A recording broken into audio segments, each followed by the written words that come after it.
Hey there, comic book fans. It's Rusty again with Collector Auctions, and here I am headed to Third Eye Comics in Annapolis, Maryland for another new comic book day. Now, there's not a lot on my pull list this week. As I was going through the new comics this week, I really did a good job, I think, of pre-ordering most of the books I wanted, including maybe some of the variant covers, because there really wasn't a lot on my list. But nonetheless, we're going to go down and we're going to go through. I'll take some footage from inside the shop of the new comic books this week. We'll go through, see if there's anything I missed, and then I'll come home. We'll do a little show and tell. So stay tuned, and I'll be right back.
All right, guys, I just finished up at Third Eye Comics here in Annapolis, Maryland for New Comic Book Day. I hope you enjoyed some of the footage I shot of all the new comic books that came out this week. A lot of great books, but again, I did a really good job of pre-ordering most of my new comic books this week. And there were only a few things that were still left for me to get. So I picked those up, and once I get home, I'll bag and board those, and we'll do a little show and tell. So stay tuned, and I'll be right back. 2 hours later. All right, everybody, I made it back home, bagged and boarded all the new comics I picked up. Now, like I said, I did not pick up a lot of comics today because most of the books I had already pre-ordered for this particular new comic book day. What I did pick up were mostly variants, and then there were a couple books that were not on my radar. So let's just get right into it. First book I picked up was Dazzler #1, the Derek Chew variant. Now, I had pre-ordered the #1 regular cover through my subscription service, so that'll be coming in hopefully within the next couple weeks.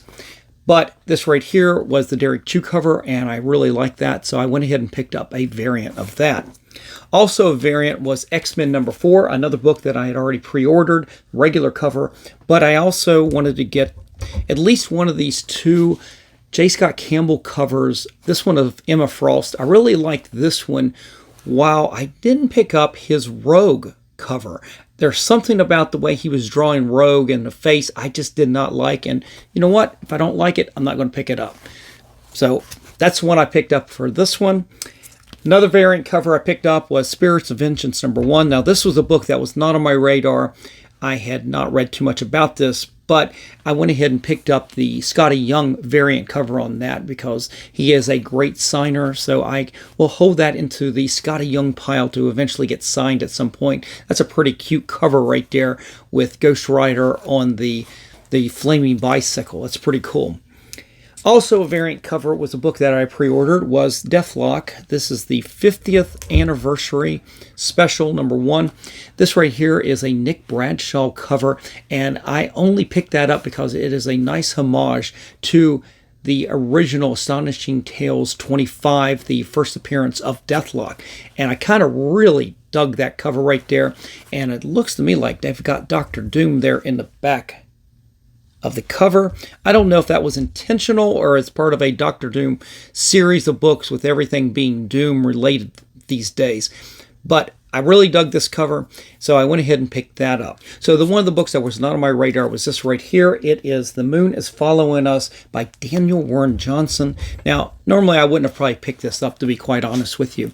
But Daniel Warren Johnson is kind of finishing his run on the Transformers. He's known for his Beta Ray Bill, and he's going to be at Third Eye Comics at the end of September. By the time this video comes out, I will have already met him and got some books signed. But I wanted to go ahead and pick this up, have it on hand for his signing. So we'll give it a read. While I was at the shop at Third Eye, one of the other customers talked to me about this book, and he said Dave heard really good things about it. So we'll give it a try. We'll sit down and we'll read this book. Here is a book that, for once, it was kind of on my radar, but it was not necessarily, it's not even a variant cover. It is just issue #2 of Jenny Sparks. I hadn't pre-ordered it, but I went ahead and picked this up. Tom King is writing this. So I kind of like this character, so we're going to go and continue with this for a little bit longer. And then the last book I picked up was another ongoing series that it was not pre-ordered, but I enjoyed. Issue #1 was The Power Fantasy #2. So that is everything I picked up for this new comic book day. You guys have got to let me know what you picked up for this new comic book day week. Definitely some good books out there. There were a lot of people in the shop today picking up a lot of different things. As I said, I had done a really good job pre-ordering everything, so I didn't have to pick it up off the stand today. But definitely leave me a comment in the comment section below. So if you guys like this kind of content, definitely hit that like, slap subscribe, and click on that notification bell so you don't miss out on any of the content that I put out each and every week, Monday, Wednesdays, and Fridays at 3 p.m. All right, guys, quick video for today. I'm out of here. You have a great day. I'll see you for the next show. And remember, every comic has a story.